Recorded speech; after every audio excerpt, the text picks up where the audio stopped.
Vocês sabiam que, no geral, no trabalho do psicólogo clínico, seja ele atendendo seus pacientes em psicoterapia, seja ele fazendo avaliações psicológicas e neuropsicológicas, ele precisa se preparar emocionalmente para esses casos? Hoje eu vim falar um pouquinho sobre essa temática, que foi algo que eu pensei bastante durante a semana e queria trazer para vocês. O nosso trabalho, ele não envolve apenas o intelecto, no sentido de pensar em técnicas, em abordagens, em forma de ver o paciente, em ler artigos sobre aquele caso, em aplicar ferramentas no caso da avaliação psicológica, neuropsicológica. Não é só a cognição que a gente acaba utilizando no nosso trabalho. A gente usa muito também o nosso emocional. E aqui eu quero pontuar muito bem para vocês não entenderem errado.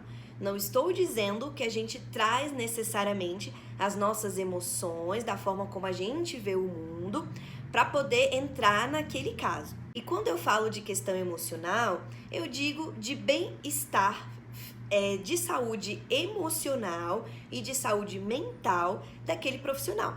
Então, por exemplo, se um profissional está com uma crise de ansiedade, ele tem que ir para o consultório atender, claramente ele vai ficar incomodado com aquela ansiedade ali. Isso atrapalha o trabalho dele. Da mesma forma que se ele tiver algum tipo de conflito na sua família, com amigos, com relacionamento fora do consultório, se ele não consegue fazer um trabalho de naquele momento separar as questões dele para estar ali, obviamente isso também pode atrapalhar aquele processo. Então é muito importante que o profissional entenda quais são os seus limites pessoais, porque se ele tiver num conflito muito grande, num estado emocional, que ele não dá conta de fato se entregar naquele serviço, e isso também vale para avaliação neuropsicológica, até mesmo no momento de aplicação de instrumentos, não é porque a gente está aplicando uma ferramenta que pra gente já é um pouco mais automática, já é mais apenas a parte técnica, que o emocional não tá lá junto, não tem como separar, o emocional tá sempre junto.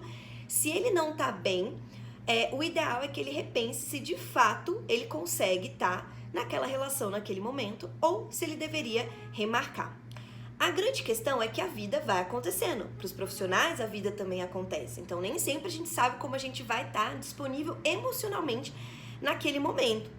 E também não dá pra gente ficar desmarcando todas as vezes. Então vai do profissional entender até onde ele pode ir, até onde ele consegue de fato se entregar ali naquele trabalho. Então não é um trabalho apenas intelectual, também é um trabalho muito emocional, porque você tem que estar bem para poder sustentar o que você vai ouvir ali naquela transferência e na contra-transferência com esse paciente. E claro, com o tempo a gente acaba criando estratégias emocionais para separar o que é nosso e o que é do paciente, para mesmo nesses momentos de conflito na nossa vida pessoal, a gente conseguir estar no consultório atendendo vocês. Então, esse é um vídeo de reflexão para trazer um pouquinho a seguinte questão, né? A vida privada e a vida no trabalho, elas acabam se interligando. Não tem como a gente separar totalmente a vida privada da vida do trabalho.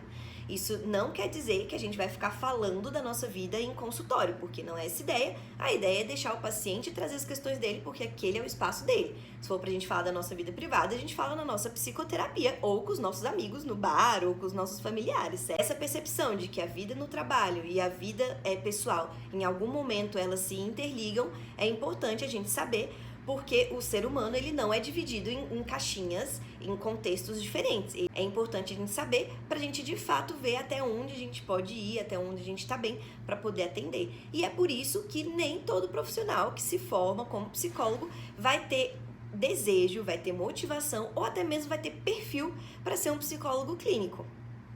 E é por isso que a psicologia é maravilhosa, porque ela dá várias oportunidades de trabalho em vários lugares, em vários setores. E é isso, não é problema, você vai ver qual que é o seu perfil e onde você, de fato, se encaixa. Espero que vocês tenham gostado desse vídeo. Coloca aqui embaixo pra mim, o que vocês acham sobre esse tema? Vocês já tinham parado pra pensar nisso? O quanto o profissional tem que estar bem emocionalmente para poder te atender?